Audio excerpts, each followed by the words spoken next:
agrupación de seguridad denominada Guardia Nacional. Voy a subir ahora la foto a mis redes sociales, @mlopezsanmartin, y le vamos a pedir a quienes nos están escuchando que le pongan un pie de foto, si te parece, porque yo veo aquí muy sonriente a Ricardo Monreal, muy sonriente al presidente López Obrador. Sí. Están en un buen momento. ¿Qué tal es la relación entre es muy buena. el presidente de la Junta de Coordinación Política? Siempre ha sido, fíjate que esa es muy buena pregunta, porque yo conozco al presidente López Obrador desde hace 21 años,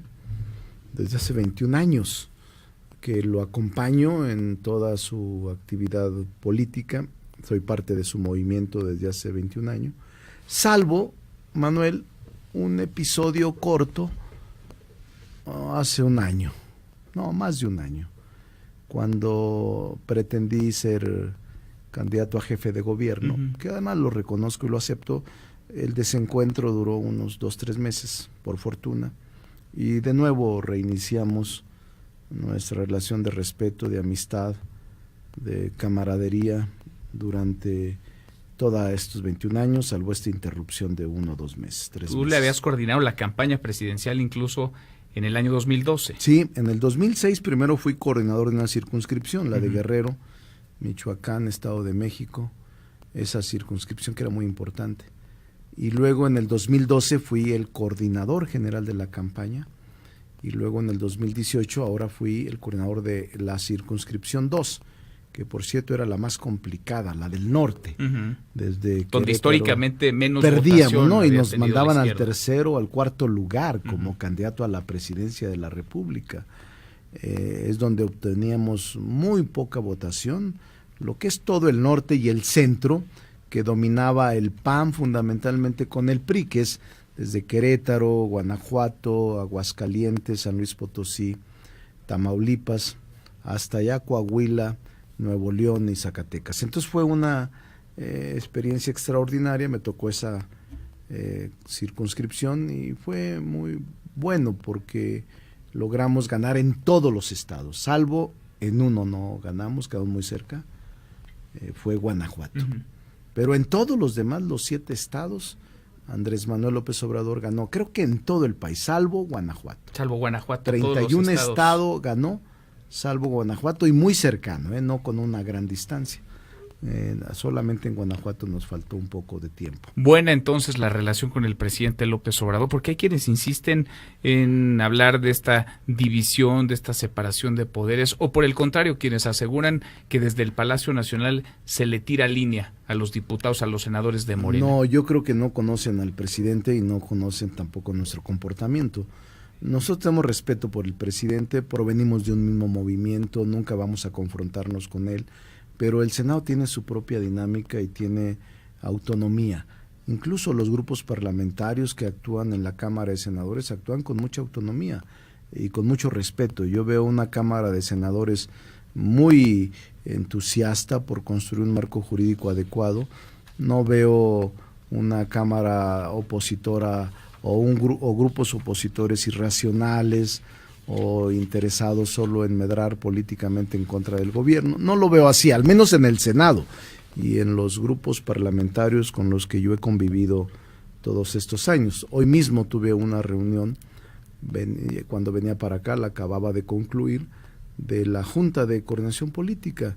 Todos los coordinadores de grupos parlamentarios, que todos tienen mucha experiencia, porque algunos ya fueron gobernadores, secretarios de gobernación, incluso la mayoría tienen experiencia sobrada como dirigentes políticos y con ellos tengo una relación de respeto, con todos sin excepción. De respeto y hasta dirían algunos de cordialidad. Ahora platicamos, si te parece, de este gran acuerdo que contrastó incluso en el fondo y en la forma con lo que había ocurrido semanas antes en la Cámara de Diputados, en donde en el Senado se da una votación unánime, todos los grupos parlamentarios respaldando el eje de la política de seguridad del presidente López Obrador, la Guardia Nacional, cosa que no observamos en San Lázaro. Déjame ir un corte y seguimos platicando, si te parece, Ricardo. Estamos platicando con el senador y el coordinador de Morena en la Cámara Alta, Ricardo Monreal. Cerramos esta primera hora hoy saludando a nuestros amigos de Cozumel en Quintana Roo. Ya nos escuchan en el 107.7 de FM. Pausa y volvemos con la segunda de esta mesa, la Mesa para Todos.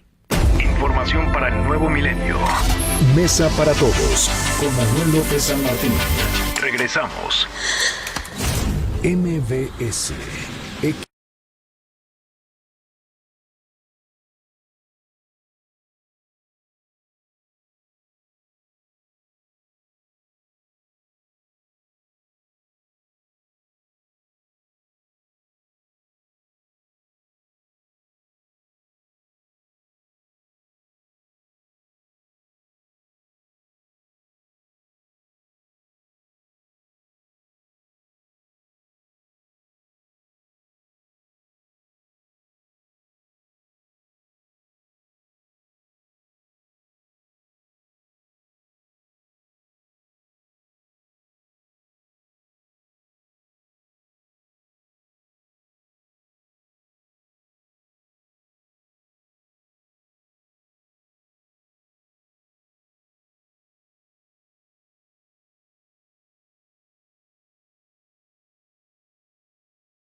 Seguimos, volvemos a esta mesa, la mesa para todos. Arrancamos esta segunda hora, es la hora con 3 minutos. Gracias que nos acompaña. Platicamos con el senador Ricardo Monreal, el coordinador de los senadores de la mayoría de Morena, el presidente de la Junta de Coordinación Política. Ricardo, senador, gracias. Muchas gracias por estar acá. Al contrario, Manuel, con mucho gusto. Era un compromiso y aquí estamos en el estudio. Mil gracias por estar acá. Nos decías, hoy desayunaste con el presidente López Obrador en el Palacio Nacional. Hay una relación tersa entre dos poderes. Llamó la atención la semana pasada la manera en la que se aprobó la creación de la Guardia Nacional en el Senado de la República, sobre todo por el contraste de lo que venía, de lo que había sucedido unos días antes, apenas semanas antes, un jaloneo, muchos gritos, mucho ruido en la Cámara de Diputados, la oposición que no estaba conforme, las organizaciones de la sociedad civil que se sentían incluso burladas después de un ejercicio que acusaban de simulación, de haber sido llamadas a expresar sus puntos de vista y que finalmente no fueron escuchadas. Y en el Senado parece que todo el mundo acabó contento el presidente, acabó contenta la oposición, acabaron contentas las organizaciones. ¿Cómo fue la construcción de este acuerdo? Mira, es muy importante comentar esto porque yo recuerdo uno de tus artículos, que si no lo han leído, léanlo, fue descriptivo. El viernes lo escribiste, si mal no recuerdo. Véanlo. Tienes buena memoria. Sí, lo vi porque describiste lo que sucedió. Pero te comento que había escepticismo, Manuel, incluso de comunicadores, de gente con experiencia en la política y de partidos políticos, de dirigentes sociales, afirmaban que no iba a salir o que iba a salir demasiado lastimada la relación con la oposición. Y lo decían todavía horas antes. Unos momentos antes, horas antes. Yo recuerdo de comentaristas famosos, importantes en la vida de los medios de comunicación, pero era complicado, muy complejo, porque tenías que dar satisfacción primero a los grupos parlamentarios, segundo a quienes acudieron al Parlamento abierto para no sentirse engañados y utilizados, que fueron intelectuales, académicos, gobernadores, líderes sociales, líderes víctimas de la inseguridad y la violencia. Y luego tenías que dar satisfacción, Manuel, a organismos internacionales que todos se habían pronunciado contra la militarización de la Guardia, la ONU, la Corte Interamericana de Derechos Humanos, Amnistía Internacional. Todos los organismos internacionales de derechos humanos y nacionales de derechos humanos se habían pronunciado en contra. Y luego tenías que también dar satisfacción a los colectivos, ONGs, grupos ciudadanos y civiles que estaban muy movilizados en contra de la Guardia Nacional militarizada. Entonces era complicado tener que congeniar todos los intereses, conjuntar todas las propuestas, pero lo logramos después de varias semanas. Nunca comentamos los avances, nunca expresamos alegría desbordada frente a la posibilidad de construir los acuerdos y fuimos pacientemente construyendo. Hubo momentos difíciles de que estuvo a punto de naufragar.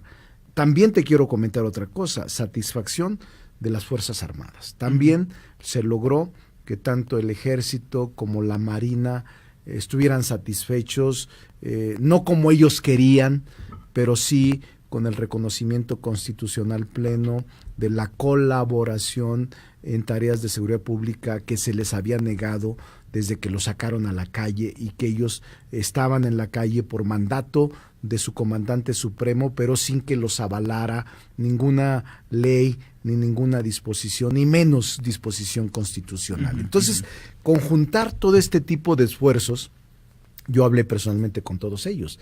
Hablé con la secretaria de Gobernación, claro, con el presidente, con la secretaria de Gobernación, con Zoe Robledo, con el general secretario. ¿Y qué te decía? Porque de pronto, cuando se aprueba en Cámara de Diputados, recuerdo la conferencia mañanera al día siguiente y el presidente no había quedado conforme con lo avalado, a pesar de todo lo que había intentado aprobar Morena, pasando por encima de los opositores, o eso acusaba el PAN. El presidente no quedaba conforme. Tú hablaste con él, hablaste con la secretaria de Gobernación. ¿Qué te decían de estas conversaciones que sostenías con por otros ejemplo, con el coordinadores? presidente, él tenía su punto de vista sobre la composición o por la caracterización de la Guardia con mando militar. Yo, con muchas formas, con un gran esfuerzo de comunicación, le comentaba que la experiencia internacional, la sociedad misma estaba reclamando una Guardia Civil que podría representar un instrumento importante en materia de combate a la inseguridad y la violencia. Fueron horas y horas con él, con Olga, La verdad es que el presidente actuó como un verdadero estadista.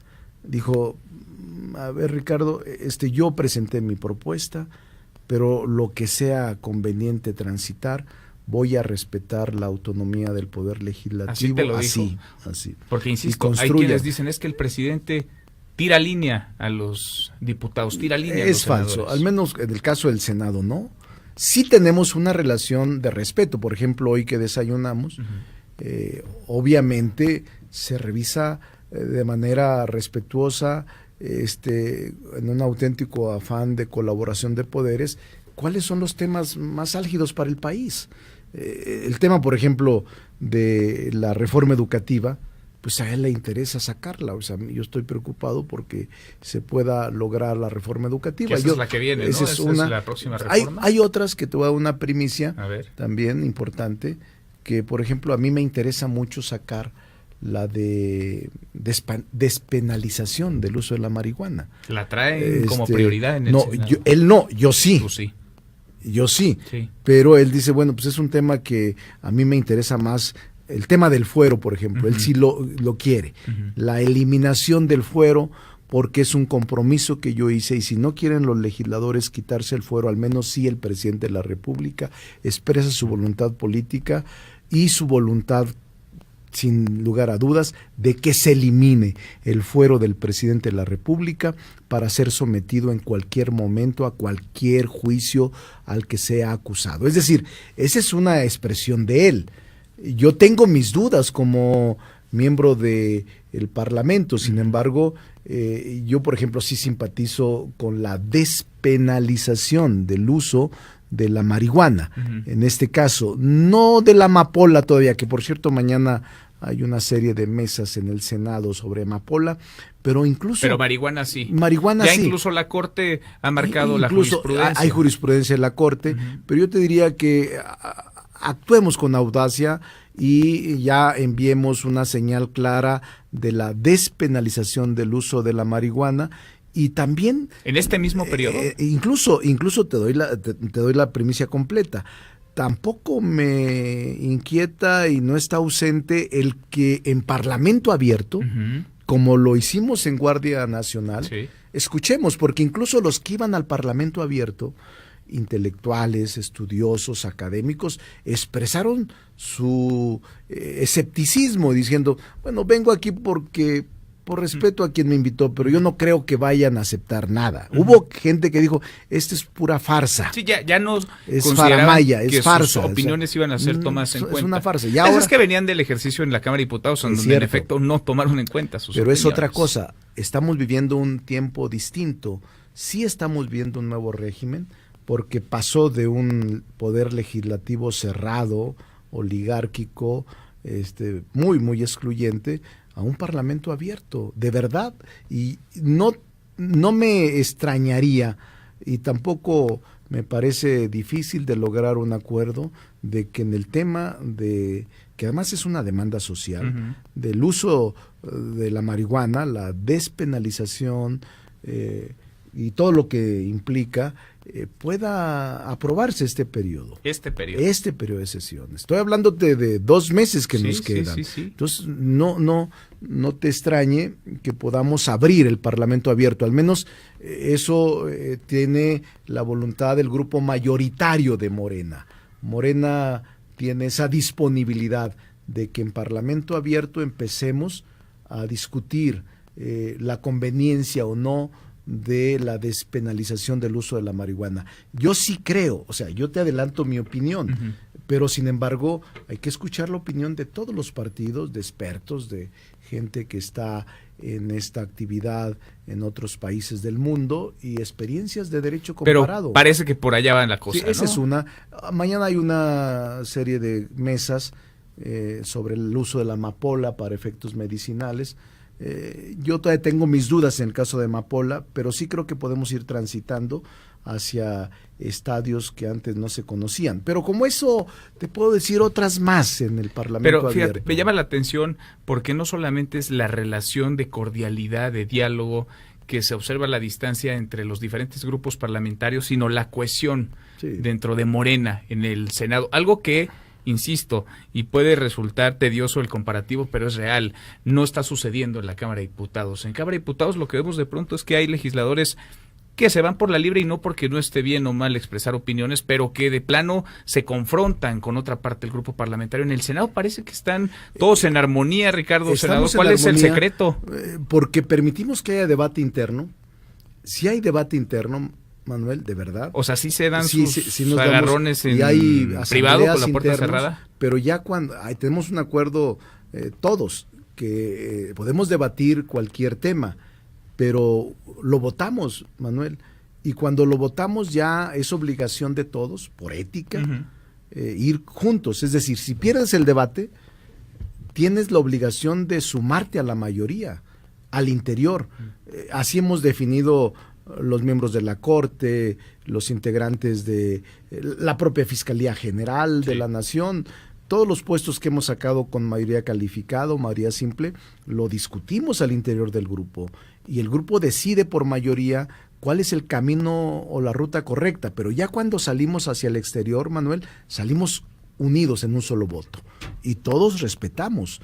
Y la verdad es que hay muy buenos legisladores, a pesar de que provenimos de diferentes estratos. Muchos hay no líderes, se líderes sociales, unos tienen por vez primera la experiencia de llegar al poder legislativo, otros a la actividad pública y política por vez primera. Sí. Es decir, tenemos una serie de representantes disímbolos que provienen de distintas formaciones sociales. Hay compañeras y compañeros de la Coordinadora Nacional de Trabajadores de la Educación. Hay líderes, incluso como Nestora de Derechos Humanos, que proviene de una experiencia desagradable de estar detenida por problemas que después fue absuelta, o líderes que en el pasado fueron señalados y que resulta que no era así, como el propio Napoleón Gómez Urrutia, o dirigentes que ya fueron senadores, algunos gobernadores, algunos dirigentes de campo, y tiene un mosaico muy amplio de representación el grupo parlamentario de Morena, pero yo debo decirte que me siento muy orgulloso de todo ese grupo porque de verdad es extraordinario el grupo de hombres y mujeres, casi la mitad senadoras, casi con senadores, hombres y mujeres, pero son de primera. O sea, yo estoy muy contento porque no solo redujimos sueldos, dietas, privilegios, sino que hay más trabajo y se gana menos en el Senado de la República. ¿Sí se gana menos? ¿Sí es real? Menos, ¿Es austeridad? real. Mira, es real que este año se redujo por vez primera en la historia del Senado 1,200 millones de pesos al año. Es decir, que el Senado gasta 100 millones de pesos por mes menos. Pero era un abuso, entonces, era una grosería lo que había antes. Así es la primera vez que se reduce el presupuesto en 1,200 millones. Año con año se incrementaba, y con esos 1,200 millones menos vamos a hacer más. Estamos haciendo más austeridad. Eliminamos todo, seguros de gastos médicos mayores, autos particulares, teléfonos.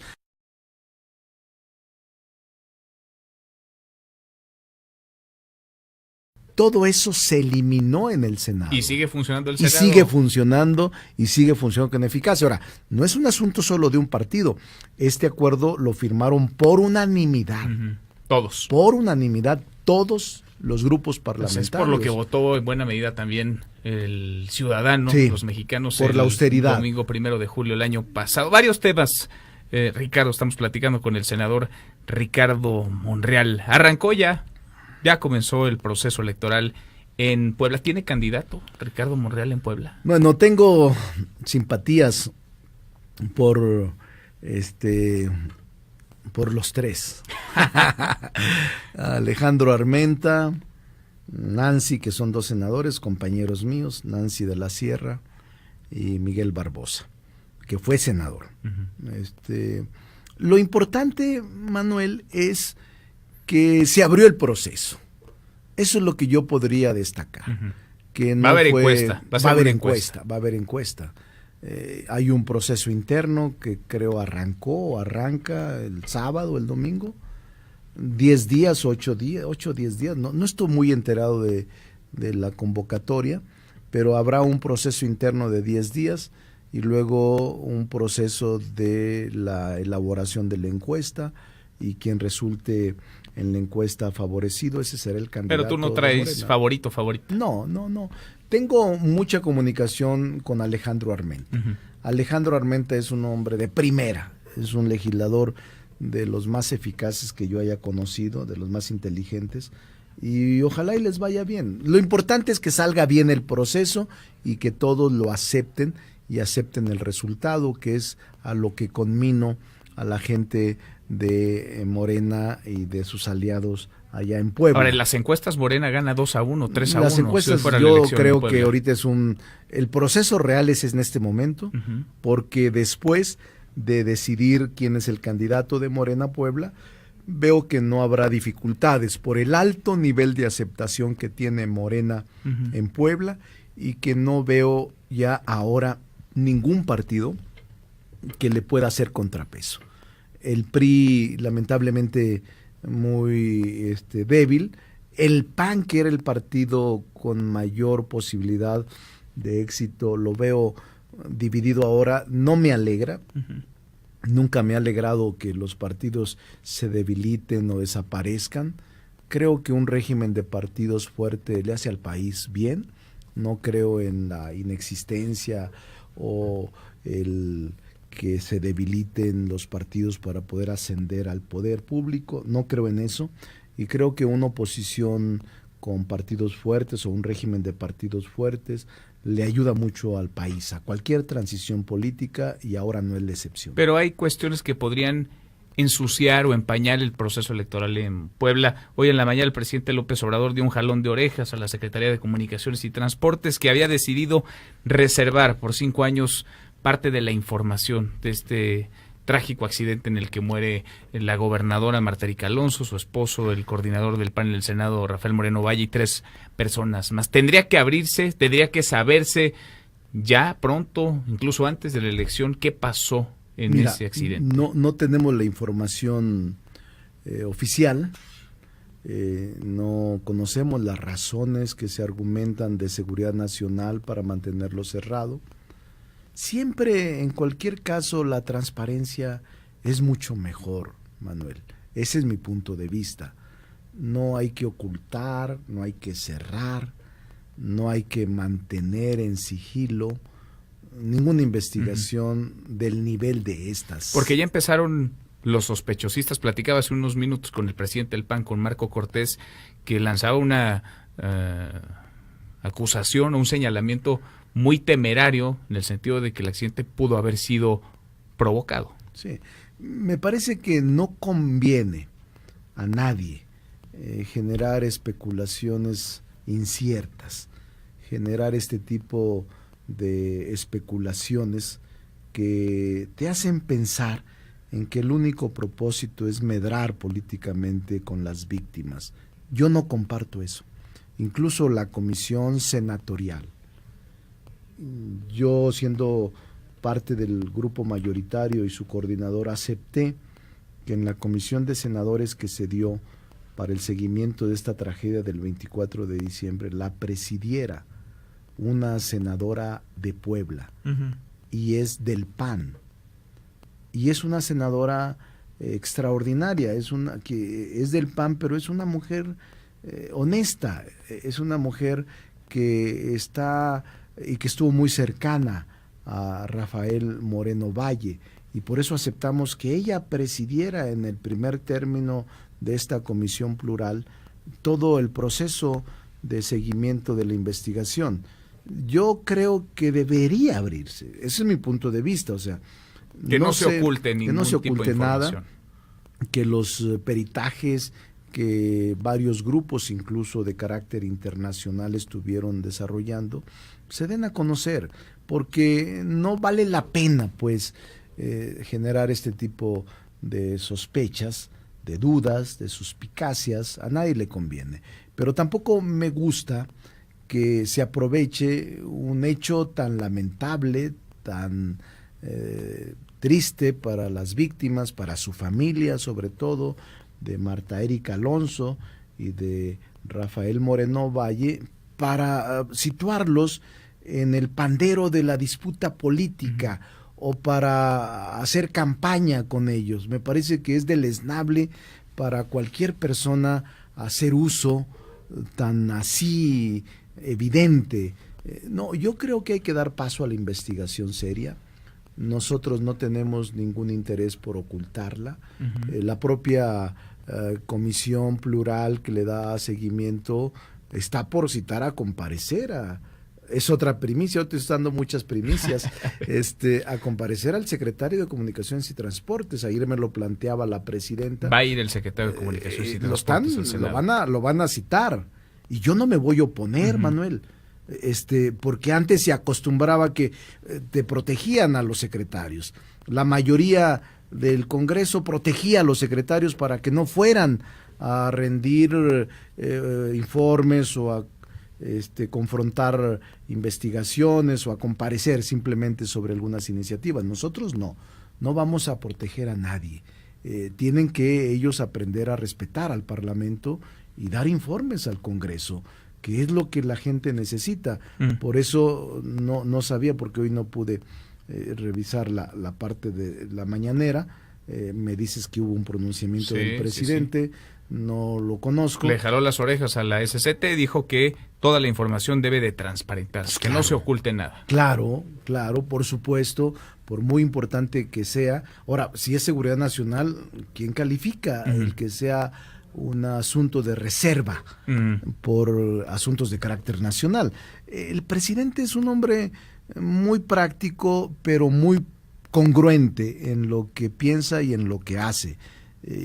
Una de las características que yo les puedo decir es que no va a mentir, no va a robar, no va a traicionar. Pero yo le dije ahora, y no me duele decirlo, presidente, represento a un poder. Y gracias por el respeto a la autonomía de ese poder.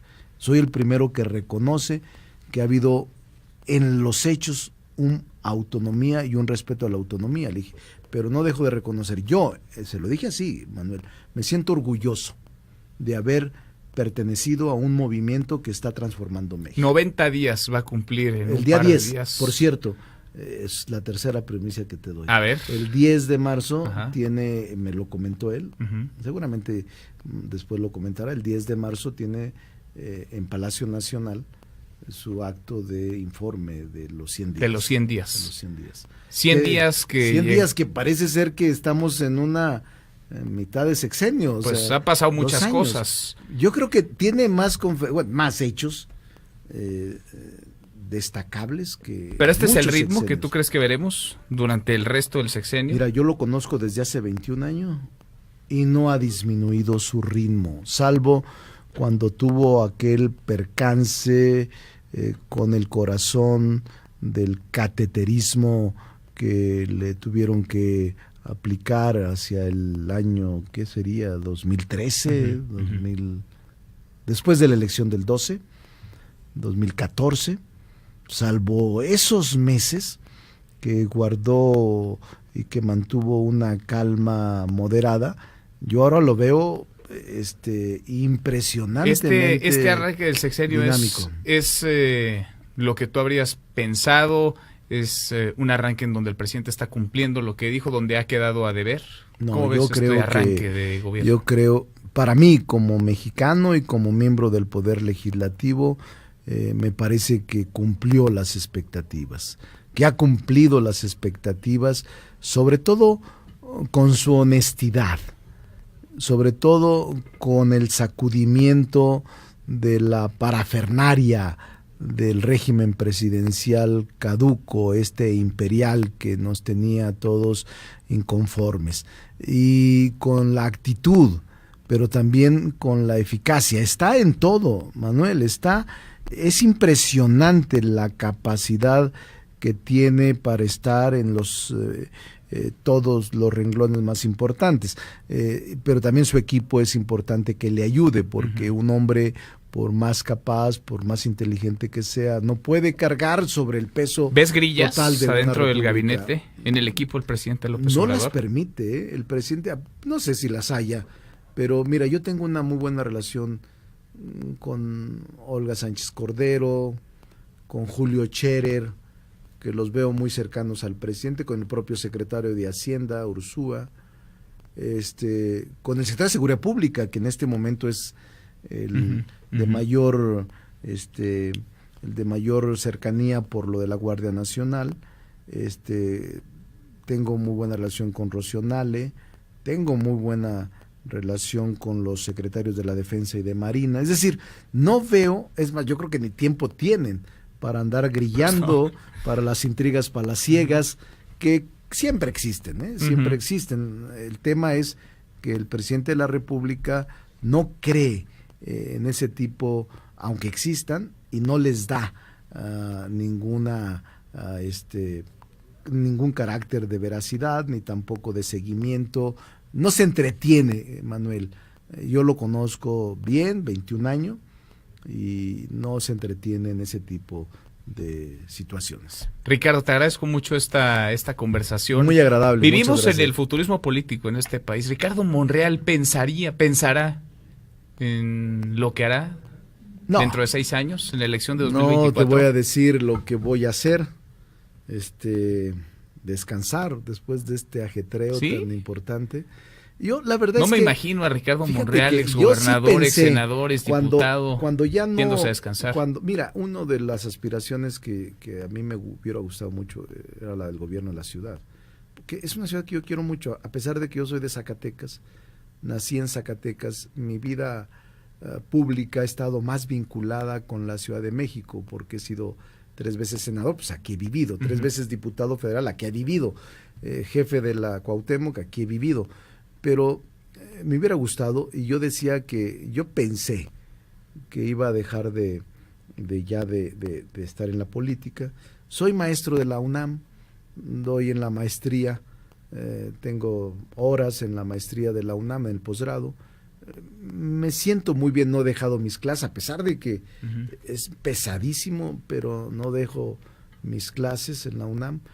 Pero te diría que no tengo más futuro que el de concluir el Senado de la República tranquilo, si es que lo concluyo, porque a veces salen bien las cosas y a veces salen mal, y cuando salen mal es la hora de retirarse. Si no tienes capacidad para poder generar condiciones propicias en un órgano tan importante como el Senado, no debes de mantenerte a toda costa, sino si eres útil, mantenerte; si no eres útil, pues despedirte de él, es lo que yo creo. Vamos platicando en el camino, que habrá muchísimo que seguir conversando contigo. Muchas gracias, Ricardo. Muchas gracias, Manuel. Senador. Saludos a todo el auditorio. Muchas gracias, el senador Ricardo Monreal. Pausa, volvemos. Hay más en esta mesa, la mesa para todos. Tu opinión cuenta y a nosotros nos interesa. Llámanos del interior de la República al 01800-202.